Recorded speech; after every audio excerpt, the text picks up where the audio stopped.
সৌন্দর্য পুরো অন্যরকম দেখো। আর এই যে দেখতে পাচ্ছ এই যে শহরের কোলাহল কাজের প্রেশারে যখন তোমার বাড়িতে দম বন্ধ হয়ে যাবে তখন এরকম দুদিনের জন্য বেরিয়ে পড়বে প্রকৃতির কোলে নিজেকে রিফ্রেশ করার জন্য। তো হ্যালো সবাইকে, রিঙ্কুস ওয়ার্ল্ডের আরও একটা ভিডিওতে তোমাদেরকে স্বাগত। আশা করি তোমরা সবাই ভালো আছো আর আমিও খুব ভালো আছি। তো আজ 14ই এপ্রিল, ঠাকুরকে নমস্কার করে আমরা বেরিয়ে পড়েছি 2026 সালের ফার্স্ট ট্রিপে। এখন সকাল 7টা বাজে, আমরা পৌঁছেও গেছি কলকাতা স্টেশনে। 9টা 5-এ আমাদের হলদিবাড়ি এক্সপ্রেস ছিল। তো এখন আমাদের ডেস্টিনেশন হলো এনজেপি। যেহেতু ঘুরতে যাওয়ার ডিসিশনটা একটু দেরি করে নিয়েছিলাম, তাই নাইট জার্নির ট্রেনে টিকিট পাওয়া যায়নি, তাই ডে জার্নিটাই বেছে নিয়েছিলাম। একটা দিন নষ্ট হয়েছে আমাদের। তো আমরা সময় মতো পৌঁছে গেছি এনজেপিতে। আর ট্রেনে সারাদিন কী কী খেয়েছিলাম আর এনজেপিতে পৌঁছে আমরা কোন হোটেলে ছিলাম সমস্তটা কিন্তু আমি শর্টসের মাধ্যমে শেয়ার করে দিয়েছি। যদি না দেখে থাকো তাহলে কিন্তু চটপট দেখে নাও। তো আমরা রেডি হয়ে গেছি, রেডি হয়ে এখন বেরোচ্ছে। এই যে আমরা এই হোটেলটাতেই আমরা রাত কাটালাম। আর আমাদের হোটেলের ভাড়া নিয়েছিল 1200 টাকা। হোটেলটা বেশ ভালোই ছিল, সেটা আমি শর্টসে দেখিয়েছি। আর যদি তোমাদের এই হোটেলের নাম্বার লাগে তাহলে আমাকে কমেন্ট করো, আমি দিয়ে দেবো তোমাদেরকে। আর ওই যে চলে এসেছে আমাদের গাড়ি, লাগেজ লোড হচ্ছে। 3 দিন এই গাড়িটা আমরা বুক করে নিয়েছি। সবসময় গাড়িটাকে আমরা আগে বুক করে রাখি, কারণ যেহেতু আমাদের সঙ্গে বাচ্চা থাকে তাই। তো এই হলো খুদে সদস্য আমাদের টিমের। চলো এবার আমাদের যাত্রা শুরু হোক, আমরা ডেস্টিনেশনের দিকে যাই আর সঙ্গে তোমরাও চলো।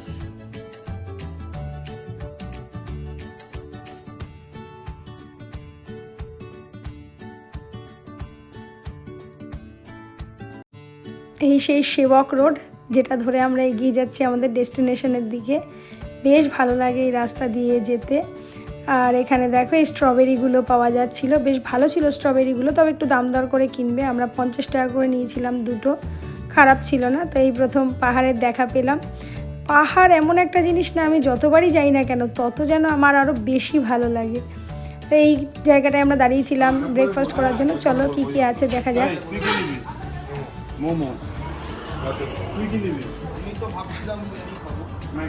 ম্যাগি নিয়ে নাও, খুশি একটা ম্যাগি নিয়ে নাও, ম্যাগি খেয়ে নাও। আর এরপরে খাবার এখন পেতে দেরি হবে মা। রুটি সবজি নিয়ে নিয়েছি। এটা প্লেট কত করে রুটি সবজি? 60 টাকা। ও 60 টাকা প্লেট। পিস রুটি, ভাজা, ছোলা আলুর তরকারি রয়েছে। কি স্বপনও ম্যাগি কত নিয়েছে স্বপন? 60 টাকা। তার থেকে মনে হয় রুটি সবজিটা ভালো। সব নিয়েছে মোমোটা তো হেভি লাগছে রে দেখতে। রিন্টু নিয়েছে মোমো। রিন্টু 1 পিস মোমো খাবো আমি। তো আমিও রুটি সবজি নিয়েছিলাম। রুটি সবজিটা ভালো ছিল, ম্যাগিটা খুব একটা ভালো বানায়নি এখানে, কিন্তু সব থেকে ভালো ছিল কিন্তু মোমোটা। 130 টাকা প্লেট নিয়েছিল, কিন্তু ভেতরে স্টাফিংটা পুরো ভরে ভরে দেওয়া ছিল, খুব সুন্দর, খেতেও টেস্টি ছিল। তো এইবার আবার আমরা শুরু করেছি যাত্রা।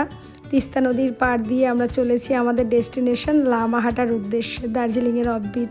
আর এই পাহাড়ি এলাকার জার্নিটা না দারুণ লাগে। আমি কখনো ঘুমাই না, পুরো জার্নিটাকে উপভোগ করি। অনেকে আছে গাড়িতে ঘুমিয়ে পড়ে, আমি কখনো করি না, সবসময় জার্নিটাকে উপভোগ করি। তো আমরা পৌঁছে গেছি লাভার্স ভিউ পয়েন্টে। চলো এখানকার ভিউটা তোমাদেরকে একবার দেখাই। দারুণ একটা ভিউ রয়েছে এখানে।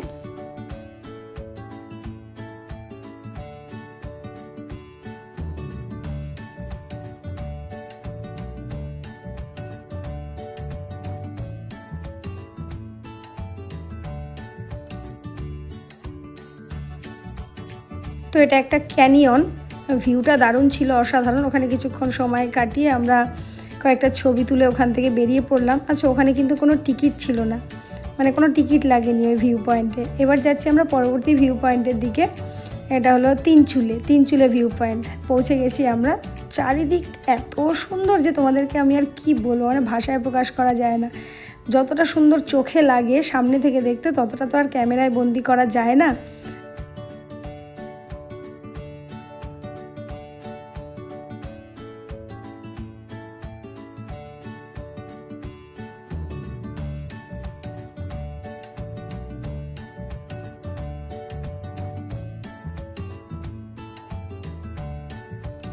তো এখানে এই কিউটিটাকে কিছুক্ষণ আদর টাদর করে এবার আমরা পৌঁছে গেছি। ওখান থেকে কাছেই ছিল আমাদের হোমস্টে। পৌঁছে গেছি। চলো হোমস্টেটাকে তো পরে দেখাবো, দারুণ জায়গা এটা, তোমাদের সঙ্গে শেয়ার করবো আস্তে আস্তে। চলো এবার আমাদেরকে রুম দিয়ে দিয়েছে, দেখা যাক রুমগুলো কেমন। খুশির জুতো জানলা খুলবি না নিচে ওইটাই বলছিল না যে ভিউ।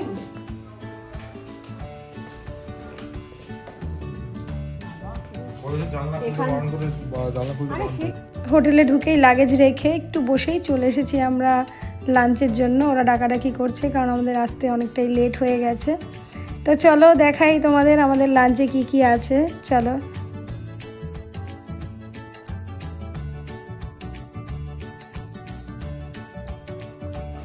আচ্ছা দাঁড়া, এখানে দিয়েছে ভাত আর পাঁপড় ভাজা,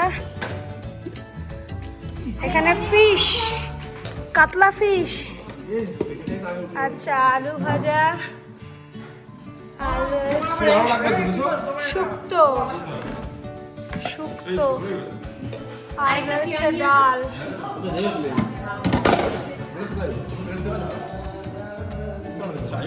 হ্যাঁ হ্যাঁ এক্সট্রা প্লেট দেবে।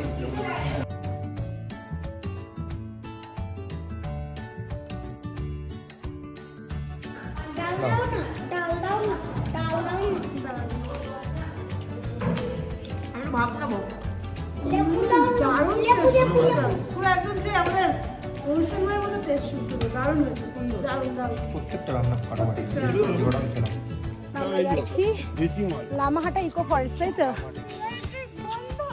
তৃপ্তি করে খাওয়া দাওয়া করে দরকার ছিল একটা ঘুম, যেটা আর সম্ভব হয়নি। তার কারণ আমরা খাওয়া দাওয়া করতে করতেই বেজে গেছে 3টে, আর রেডি হয়েছি, রেডি হয়ে 3:30-এর মধ্যে বেরিয়ে পড়েছি লামাহাটা ইকো পার্কে যাব বলে। 5টা ইকো পার্ক বন্ধ করে দেয়, ওই জন্য মানে পাইন বনের ভেতর অন্ধকার নেমে আসে একটু তাড়াতাড়ি। তো যাচ্ছি, চলো।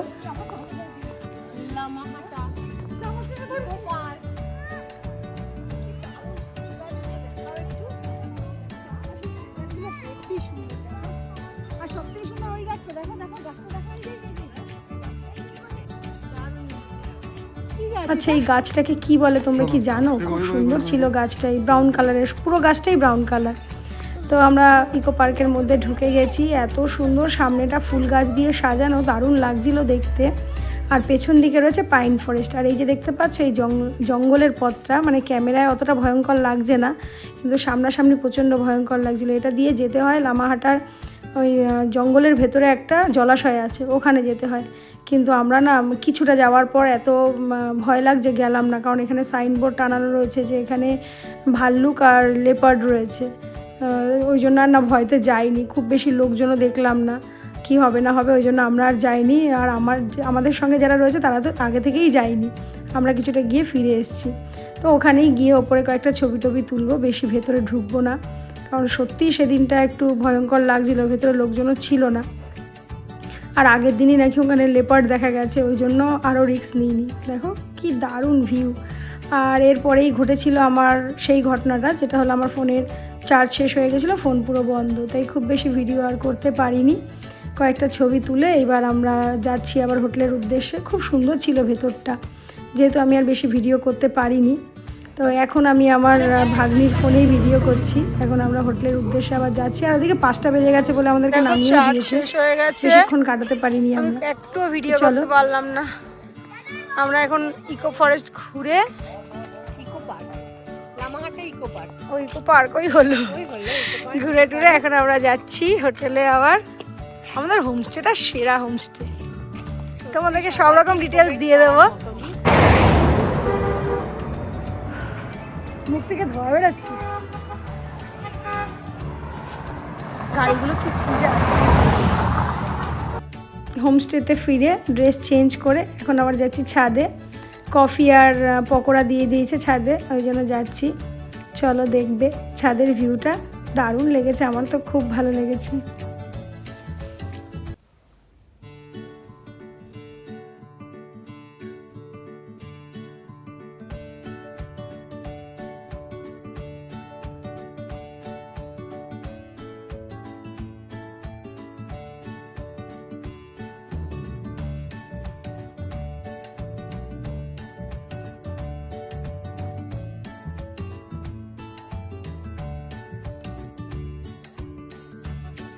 তো চারিদিক পুরো মেঘে ঢাকা, কিচ্ছু দেখা যাচ্ছে না, তবে এই ছাদ থেকেই দেখা যায় সেই অপূর্ব কাঞ্চনজঙ্ঘার দৃশ্য।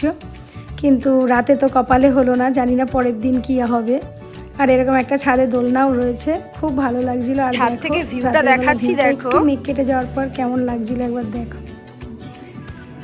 ফোনে আমি তোমাদেরকে বোঝাতে পারছি না, এত ভালো লাগছে। ছোট্ট ছোট্ট বাড়িগুলো, আর তার মধ্যে আলো জ্বলছে পুরো জোনাকির মতো, সারা পাহাড় জুড়ে আলো জ্বলছে দেখো। মানে এখান থেকে পুরো শহরটাকে দেখা যাচ্ছে, দারুণ দারুণ। এই এই রিসর্টে একবার এসে থাকো তোমরা, দারুণ দারুণ লাগবে তোমাদের। এসেছি সেই সুস্বাদু খাবার, আবার দুপুরবেলা খেয়েছি। এখন দেখি আমাদেরকে কি দেওয়া হয়েছে। ফ্রাইড রাইস, দেখতে তো দারুণ লাগছে, খেয়ে বলবো টেস্ট কেমন। আচ্ছা একটু খুলে দে, খুলতে পারছি না। এটা চিলি চিকেন, এখানে রয়েছে স্যালাড, প্লেট দিয়েছে। আর আমাদের ডাইনিং হলটা দেখে নাও একবার, কেমন লাগছে। লামাহাটা তো আসতে চাওনি।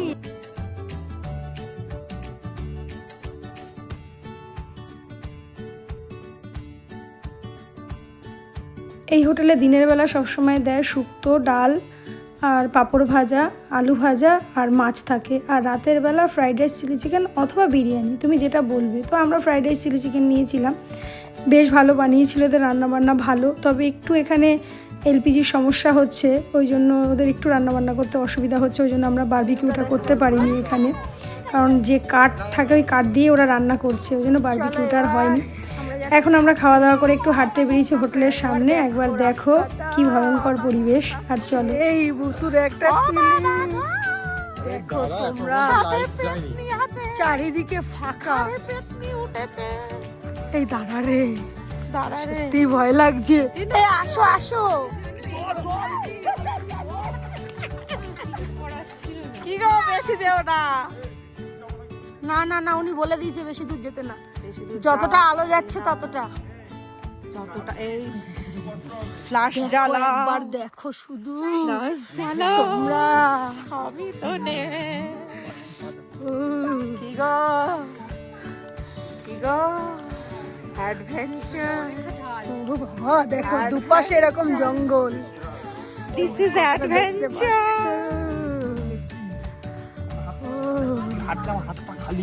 খুশি কার কাছে, খুশি কার কাছে, রাকেশের কাছে। চলো চলো, এই অন্ধকার গাঢ় হচ্ছে এবার, বাবারে। আরে ওই যে, আরে ওইটা বল না, আরে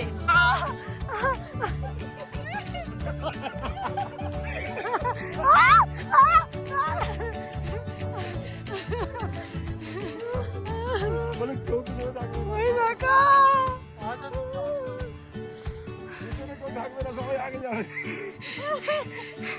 অনেকটা যাওয়ার পর মোটামুটি সবার ভয় লেগে গেছে, আর সবাই দৌড়াতে শুরু করে দিয়েছে উল্টো দিকে। আর আমি পড়ে গেছি সবার পেছনে। ভাবো এরকম একটা ঘুটঘুটে অন্ধকারের মধ্যে আমি যদি পেছনে পড়ে যাই, এত ভয় পেয়ে গেছি না আমরা। বাবা সবাই পালিয়ে এসেছি। তারপর রুমের সামনে কিছুক্ষণ গল্প করে এইবার ভেতরে এসে হচ্ছে ভূতের গল্প। আর এই ভূতের গল্প করাটাই আমাদের কাল হয়েছিল, জানো তো। বাচ্চা দুটো খুব ভয় পেয়ে গেছিলো, দেখো ওরা কিভাবে চুপচাপ গল্প শুনছে। আর তারপরে দুজনে খুব কান্নাকাটি করেছিল রাতের বেলা। বাচ্চারা থাকলে কখনো ভূতের গল্প করা উচিত না। তো এখন ভোর হয়ে গেছে, ভোরবেলা সেই অপূর্ব দৃশ্য দেখার জন্য জানলা খুলছি আমরা। খোলো জানলাটা, খোলো।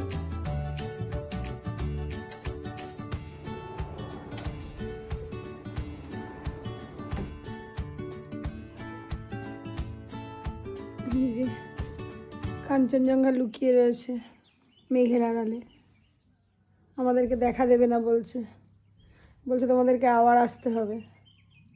এত সহজে তো আমি দেখা দিই না। কি গো, কেমন লাগছে? দারুণ, কাঞ্চনজঙ্ঘা দেখতে পারলে আরো ভালো হতো। তোমাকে ভালো জায়গা সাজেস্ট করে নিয়ে এসেছি তো, একদম আমার সাজেশন অনুযায়ী কিন্তু অবশ্যই আসবে ওর থেকে। সুন্দর জায়গা। সিমলার কথা মনে পড়ে যাচ্ছে, সিমলার হোটেলগুলো এরকম ওপর দিয়ে ঢুকে নিচতলা যেতে হবে, মানে পাহাড়ের মধ্যে হোটেল। আজ সকাল 8:30 দেখো, আমাদের রিসর্টের চারপাশের ভিউটা একবার দেখো, দেখেছো? এই হলো সেই পাইন ফরেস্ট, যেটা দেখে কালকে রাত্রে আমরা এত ভয় পাচ্ছিলাম, এত ভয়ঙ্কর লাগছিল। সে দিনের বেলা তার সৌন্দর্য পুরো অন্যরকম দেখো। আর এই যে দেখতে পাচ্ছ, এই যে মেন রোডটা, এই মেন রোডটা ধরে 5 মিনিট হাঁটলেই আমি পেয়ে যাব লামাহাটা ইকো পার্ক, যেটা 5 মিনিট হাঁটতে হবে। মানে অ্যাকচুয়ালি এই যে পাইন জঙ্গলটা, এটাই অ্যাকচুয়ালি ইকো ফরেস্টের মধ্যে পড়ছে, শুধু এর মাঝখান দিয়ে এই একটা রাস্তা রোড তৈরি হয়েছে। পুরো এইটা ধরে তুমি 5 মিনিট হাঁটলেই পেয়ে যাবে লামাহাটা ইকো পার্ক। দারুণ দারুণ। আর এ পাশটা তো পুরো মেঘ, কাঞ্চনজঙ্ঘার ভিউ পেলাম না। এবার যাচ্ছি ব্রেকফাস্ট করতে, ওরা 9টার মধ্যেই ব্রেকফাস্ট দিয়ে দেয়। চলো, ব্রেকফাস্টে চলে এসছে লুচি, সাদা আলুর তরকারি, আর ওদিকে মিষ্টি গোলাপ জাম।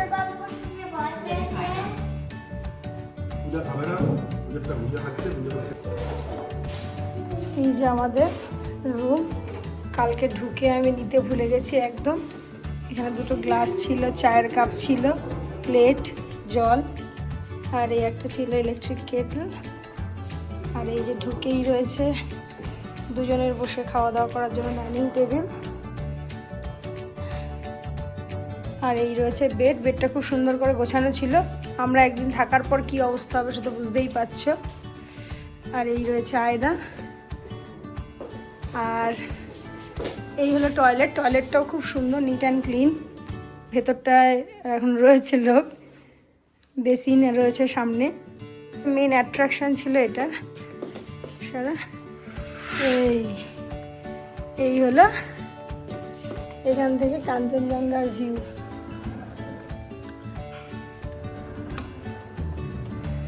কিন্তু দুঃখের বিষয় আমরা কাঞ্চনজঙ্ঘা দেখতে পারলাম না। দেখতে পাচ্ছ তো কেমন মেঘ, পুরো চারপাশটা ঘিরে রয়েছে, কত গাছপালা দেখেছো? এই দেখো, বুঝতে পারছো? পুরো চারপাশে একেবারে পুরো গাছপালা, গ্রিনারি ভর্তি। আর এখানে অনেক গ্রাম আছে, ছোট ছোট বাড়িও ভর্তি।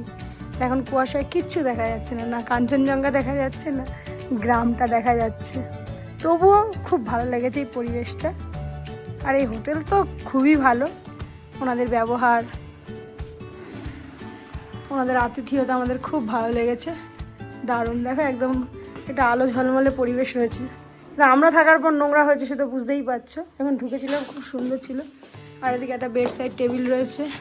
কাঞ্চনজঙ্ঘা দেখতে গেলে বললো অক্টোবর থেকে মিড ফেব্রুয়ারির মধ্যে আসতে হবে। ওই সময় ক্লিয়ার কাঞ্চনজঙ্ঘা দেখা যায় জানলা থেকে, ব্যালকনি থেকে, ছাদ থেকে, যেখান থেকে ইচ্ছা। তো এই হোটেলটা যদি তোমাদের ভালো লাগে তাহলে আমাকে কমেন্ট করো, আমি সমস্ত ডিটেলস তোমাদের সঙ্গে শেয়ার করে দেবো। আমাদের তো খুব ভালো লেগেছে। আর ভিডিওটা যদি তোমাদের ভালো লাগে তাহলে অবশ্যই চ্যানেলটাকে সাবস্ক্রাইব করে দিও আর একটা লাইক করে দিও, কারণ তোমাদের এই লাইক আর সাবস্ক্রাইব আমাকে ভিডিও বানানোর অনেক এনার্জি দেয়। তো আমরা এখন বেরিয়ে পড়েছি দার্জিলিংয়ের উদ্দেশ্যে। তো আজকে এখানেই শেষ করছি, আবার দেখা হবে তোমাদের সঙ্গে পরবর্তী ভিডিওতে। টাটা।